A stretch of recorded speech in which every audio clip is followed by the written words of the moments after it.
Hi everyone, and welcome to another episode of Let's Talk Risk with Dr. Naveen Agarwal. Each week, we talk about a topic related to risk management of medical devices in a very casual and informal way. This is not a webinar or lecture. Rather, our goal is to talk about key topics and challenges in a very informal way and share best practices. I'm your host, Naveen Agarwal, and I'm the principal and founder at Achieve, where my personal mission is to help you achieve success in risk management. Hi everyone, and welcome once again to our weekly Let's Talk Risk conversation. I'm so excited to see all of you, and unfortunately we had to cancel our event last week as we were getting ready to meet this hurricane that was coming our way. Fortunately, we survived, not much damage in the area that we are in, but really, our thoughts and prayers are with those who have been affected, both in Florida and now. My heart breaks for what I see in North Carolina. And my son is going to college there too. So keep them in your thoughts and prayers, and please help them out or support in any way you can. Guys, I'm so excited, super excited today to talk about AR/VR with my guest, Ritam Priya. So AR/VR is augmented reality, virtual reality. As if AI/ML was not enough, right? We are now seeing another wave of technology, new technology coming into this medical device space. It's exciting in some ways, but also kind of, worrisome because it's moving so fast. So we're going to talk about that today, but you guys know the drill, right? This is going to be a very casual and informal conversation. With that, Ritam, I'm so excited to welcome you. Thanks for joining the show today. Thank you, Naveen. I'm very excited to join too. And my thoughts and prayers are with everyone impacted too. So great. Yes, right. Great. So Ritam, why don't we start by a brief introduction? Please introduce yourself to the audience today. Thank you so much, Naveen. Yeah. So I've been in MedTech for over 20 years now, and last 10 has been working in digital health space. So that really kind of piqued my interest in new technology. And I'm really happy to talk about AR/VR today. Perfect. So let's set the stage first and, just talk about what AR/VR is. Are they the same? Is there any difference between the two? Because, we talk about AI, ML all in one place. So we have so many acronyms in our industry. I just want to set the stage right. What's the difference?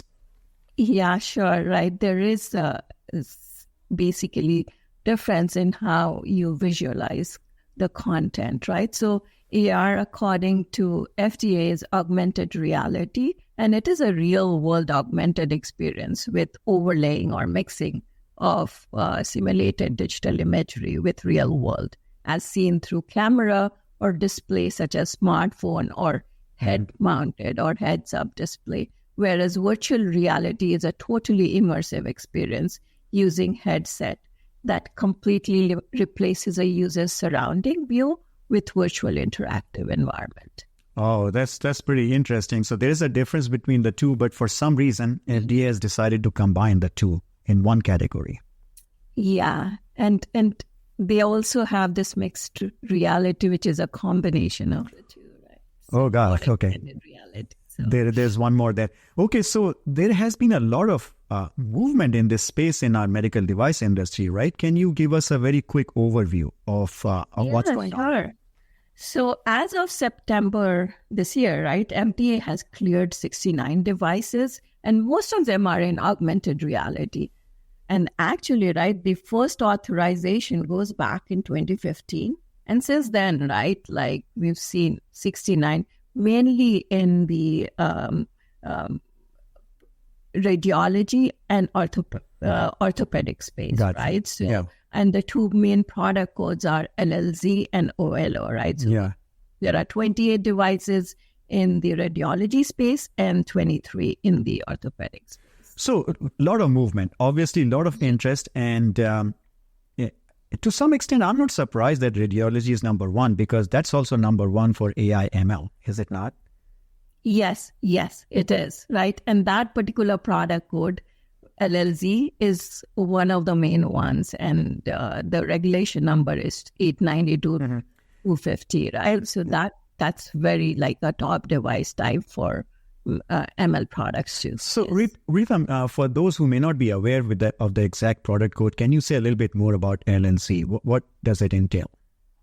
Yeah, so the LLC product code is basically, let me just give me 1 minute.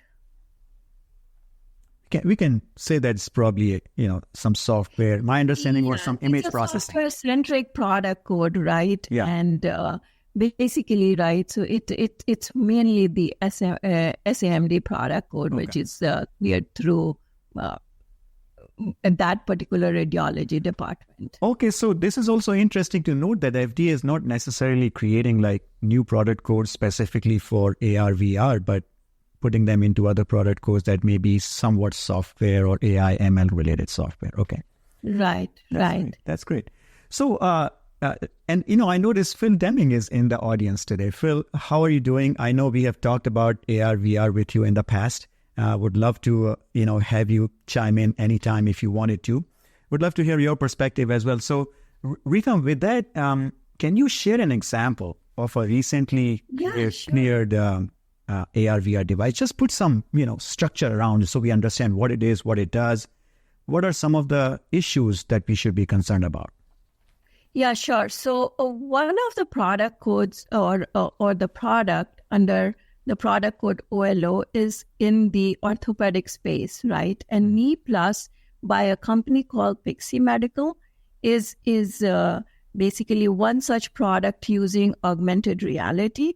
And again, they are trying to help the surgeons with planning of surgery in the stereotaxic. It's a stereotaxic system, right? And it includes both hardware and a standalone software, right? Mm-hmm. Which is together with the other instruments, right? So that particular software is being used in combination with hardware in the total knee surgery space, right? So basically, and again, right, from safety and efficacy standpoints, there has been a lot of non-clinical testing done, and some of it is bench testing. Then there has been performance comparison testing done between the predicate and the subject device.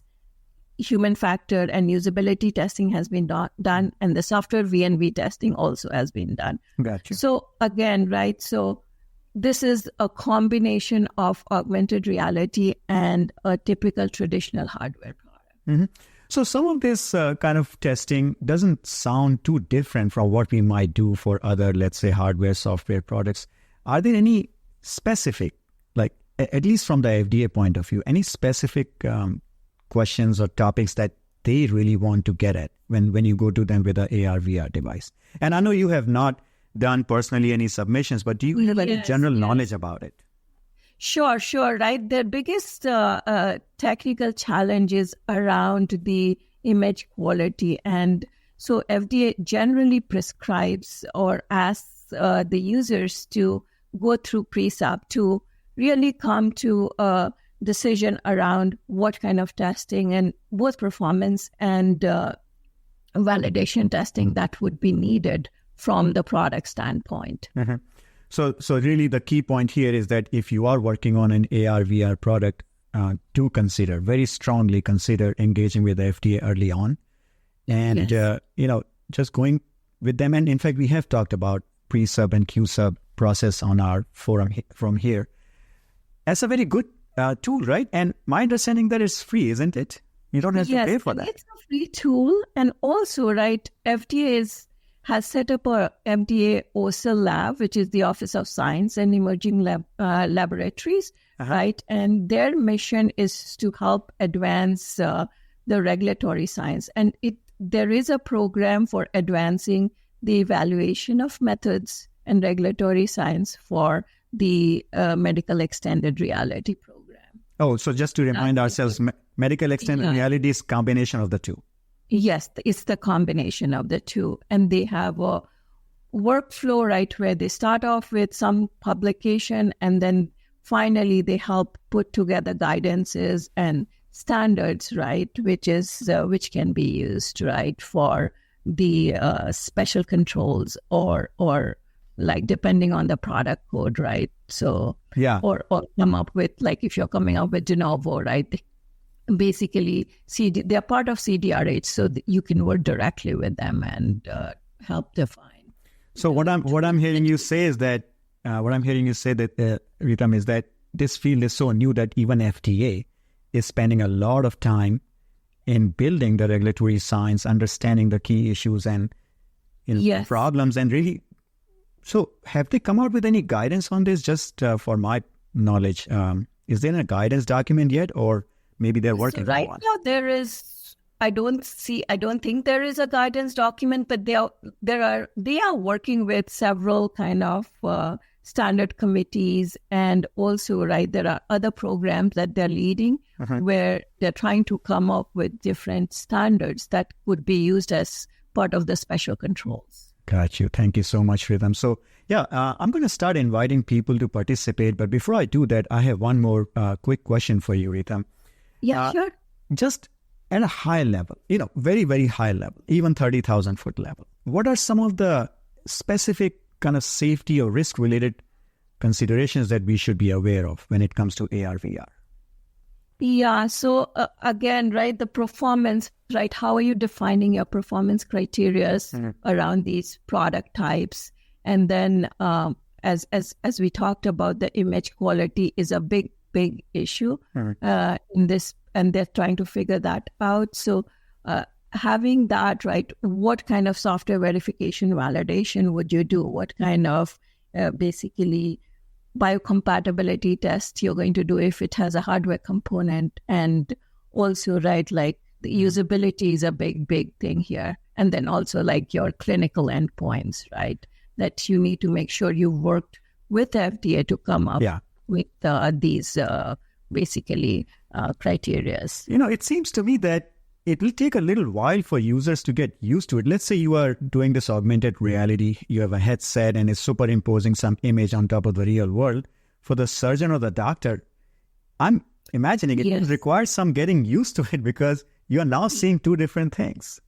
Yes, and that's there is a big learning curve, right? That's one of the risks, right? Is it's the time it will take to really become familiar. So doing those validation like cadaver studies and those things, right, would really help. And then there are some other risks like cyber sickness, right, and strain to head and neck. Did you say cyber sickness very quickly? Yes. What is that? Yes.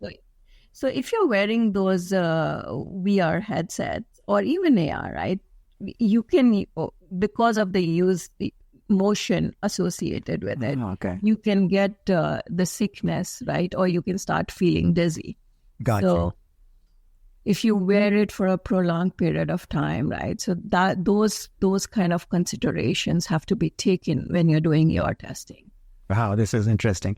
Awesome. So I know, Phil, you have already joined us. I really appreciate that, guys. Floor is open. Anybody who wants to participate in this discussion, just please virtually raise your hand and I'll bring you up here. So Phil, you are on. Please unmute your mic and share what you have in mind. Thanks, Naveen. Thank you, Ritam, for coming in and speaking on this. I have so much to say on this aspect because I'm in the middle of it, like most people know. But yeah, various aspects that I'd like to touch on. One is the regulatory aspect of it. We're very fortunate to have a relationship with the FDA. My regulatory director meets with them regularly, and we are actually working with FDA to figure out some of these standards. So it's kind of fun to be involved in that so early on. Additionally, the aspect of image quality is absolutely an issue. So not to give away too much, but we offload some of our processing power to a server that's attached to our headset. But beyond the processing power, there's also just the quality of the image that the headsets produce now is nowhere near what a screen or a monitor does nowadays. In fact, in our system, we're supposed to, the user is supposed to refer to standard of care, by looking at the original 2D monitor just to make sure that they're progressing correctly and not going to make a mistake because of augmented reality not producing the best picture, right? So yeah, and it's interesting also, like things that are being thought about as of right now. For example, Microsoft's HoloLens has been discontinued, which is our bread and butter headset, and now we have to look at other headsets to kind of come in. Then processing power, video resolution is all a consideration. That's interesting. So just one question there, Phil. So you have to go through the whole verification and validation effort, right? In order to for new headsets, yes. So yeah, not the tools that work with the headsets, but the headsets themselves. Yes, right. We have to go through the whole process again. Yes, for all of our systems. This is just fascinating to me and such a rapidly evolving field. Phil, I know you have done a lot of work in this area, and Ritam, you are really getting into it and understanding this. So we have really a good combination here, guys. Such a great opportunity. Please don't hold back. I invite you to participate in this conversation and just share what is on your mind.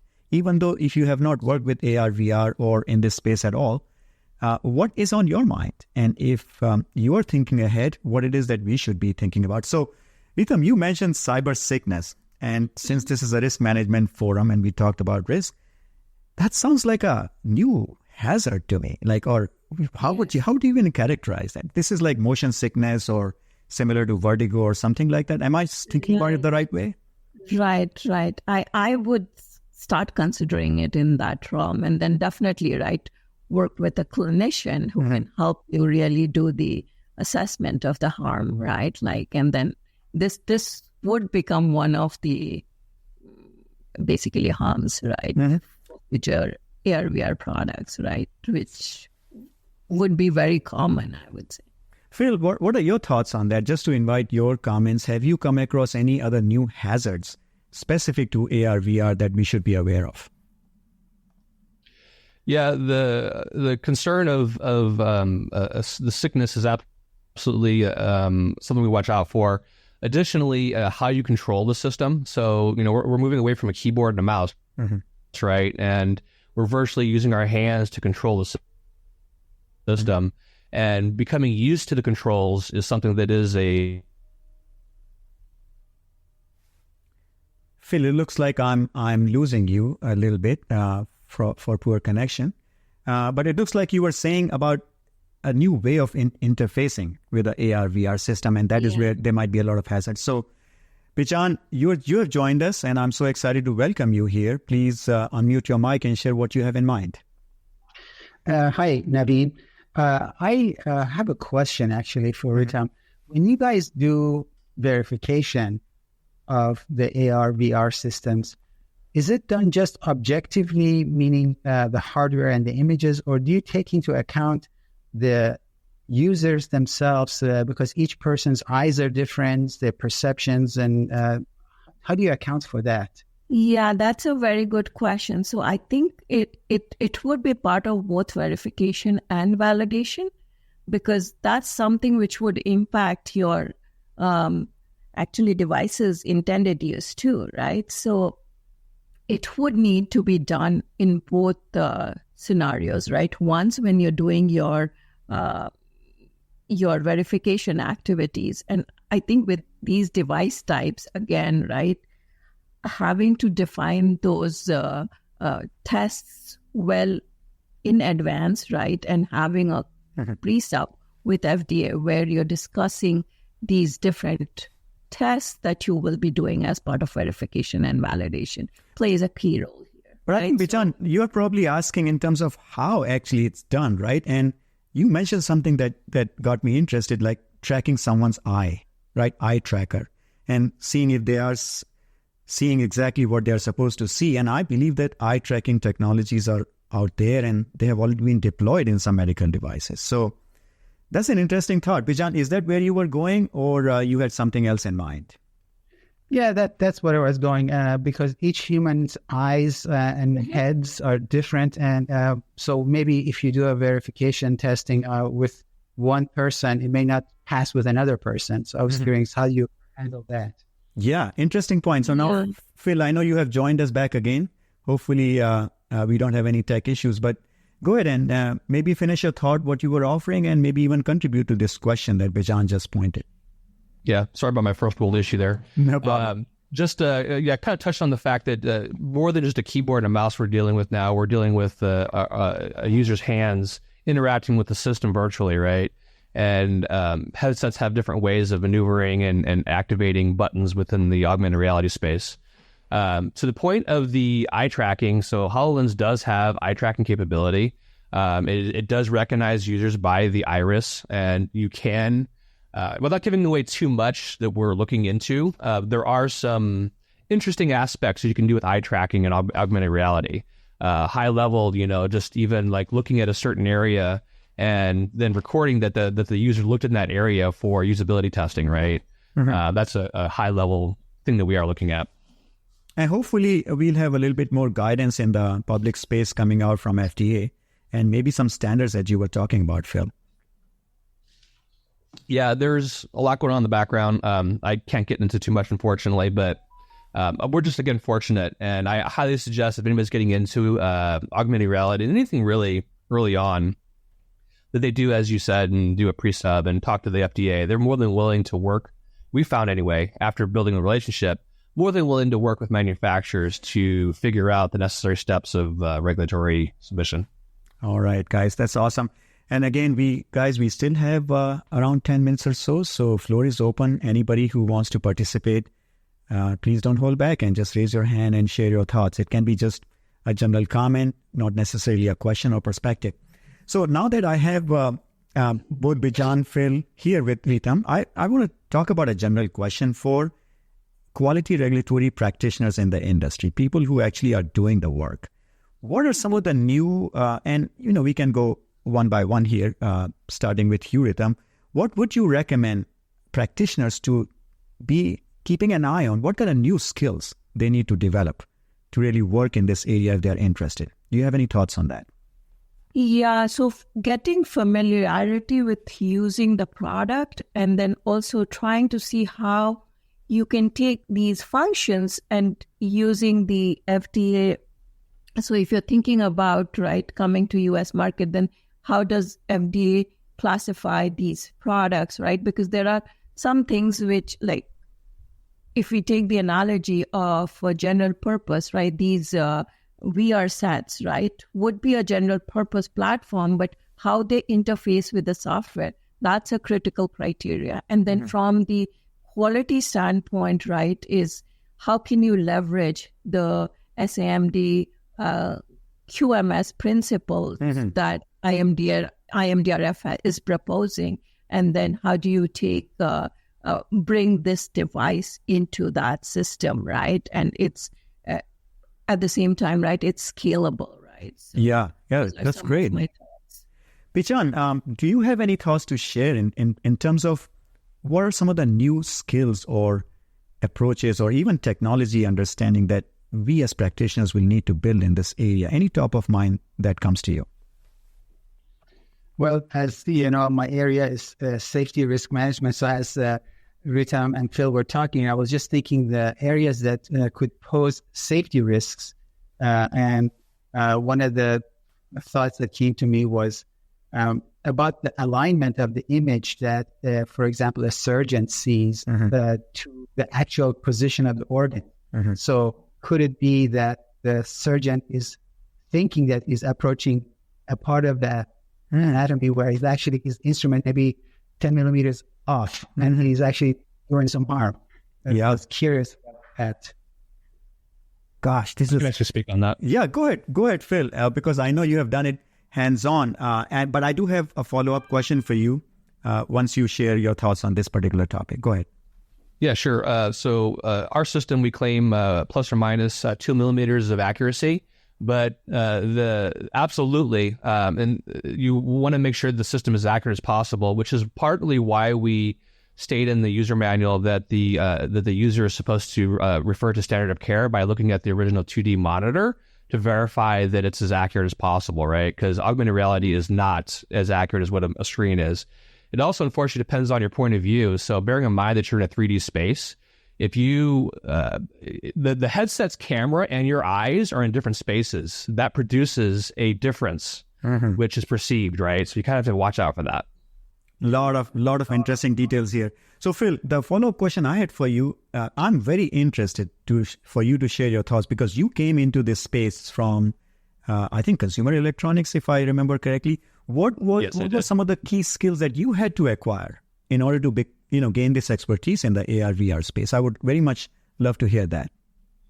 I'm fortunate in my consumer electronics role to have an interest in imaging right off the bat. So I'm ISF certified, which is a Imaging Sciences Foundation certification you can do for video quality, both picture and sharpness and color and whatnot. So that was really kind of my start into the interest of this. So I was lucky to have that. And then on the consumer electronics side, also just understanding human beings and how they use new technology. I was immersed in it for a long period of time, and it's helped me tremendously to kind of come up quickly with human factors and new technology that's being introduced. So what I'm hearing you say is that if you get to work in this field, start experiencing this yourself. Maybe, try a VR headset, do some work so that you get the experiential learning. Awesome insight, Phil. Thank you. Ed, you are on. Please unmute your mic and share what you have in mind. Okay, Naveen. I attended a couple of conferences this year to follow on to one of the comments where the FDA is strongly encouraging pre-sub meetings. They said that over and over again, both in the MedCon conference and the Combination Products Summit that I attended this year. So they really want to bring you in early and establish what the routes are going to be in your submissions so that you can get that instate. And so what to follow and submissions, restricting them and adding that. Ed, we are having some difficulty hearing you.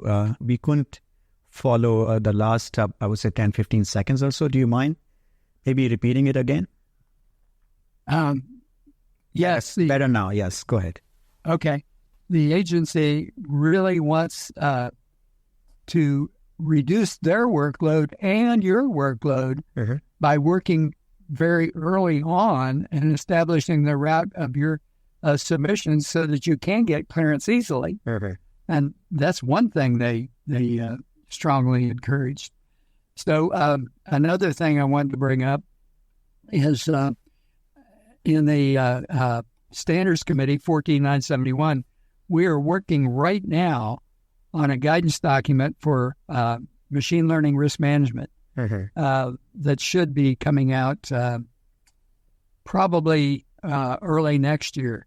And it will be an attachment to 24971. It'll be 24971-2. So you need to watch for that because that's going to help you establish your pathway for risk and machine learning and how that needs to be incorporated into your risk management system. Yeah, that's a great point, Ed. And I know you are involved in a lot of activities related to standards and development of guidance documents. So I want to ask you this question as well. Are you aware of any work going on specifically for AR, VR now? Obviously, we have done AI, ML, but how about this particular field? Are you aware of any work going on in the industry? I am not, Naveen. However, I do know that in AI, there are 80 standards being developed as of about 6 months ago. So Naveen, if I can add. Yeah, go ahead, Ritam. So yes, right, there are currently a lot of standards efforts going on by IEC, ISO, and IEEE, right? So they're working on the optical properties, the image quality, and also, right, some optical lab test methods, right? Some of them, right? And then also from one of the ISO standards they're working on are related to ergonomics of human system interactions. Great. So Wow. What an exciting field to be in, and so much going on. Guys, we are running out of time. So I want to give Ritam just a couple of minutes to process our thoughts and share some key points to take away as a closing comment. But I have just one or two announcements to share with you. Guys, next week, I'm going to have Dr. Olaf Hedrich from Medtronic to come and talk about the differences in risk perceptions between clinicians and engineers and risk practitioners. So this is going to be an awesome conversation. This was the one we had to reschedule because of the storm. So I hope you show up. The announcement just went out today on LinkedIn. So make sure you book some time on your calendar to come and join that conversation. And just in case you can't, know that a recording will be available later on the Let's Talk Risk website. There's a link here in the event page right now on the comment section. If you are interested, just join the newsletter and be a part of this, and you will get updates. And finally, I can't emphasize this enough. All of you, in my opinion, without exception, I'm so sure about this, have something insightful to share with our community. So if you are interested, and believe me, it doesn't take any preparation, no practice, no preparation, no time. Just show up. Please contact me, and I would love to have you as a guest speaker in these conversations. So with that, Ritam, you are on. Please share just 2 or 3 key takeaway points. Yeah, so some of the key takeaway points from this session is, right, like AR, VR is definitely, right, very exciting technology, and it does bring in access to this necessary healthcare, right, around the globe. So working on this is important, working proactively with the FDA and other regulatory bodies wherever you are. And then also, right, trying to understand the existing regulatory frameworks and quality requirements around that is there already to leverage, right, to bring in these technologies, and then working very closely with FDA using a risk-based approach for even this particular technology would be really like groundbreaking in the healthcare space. Great, fantastic. Thank you for sharing that. Guys, how are you feeling? Please share your reaction using the emoji icons. Would love to hear from you. Would love for you to engage with me one-on-one or in any other way. I want to hear your feedback. These sessions are for you, for us. And this is not a webinar or a lecture, as I just mentioned. I want you to have a good experience and have fun and be able to connect with other people in our network. With that, guys, thank you so much, Bijan, Ed, and Ritam, and Phil. I seem to have lost you, but you are here in the audience. Great. So, Phil, thank you again for sharing your thoughts. Guys, I wish you a good weekend ahead, and I look forward to seeing you once again next week.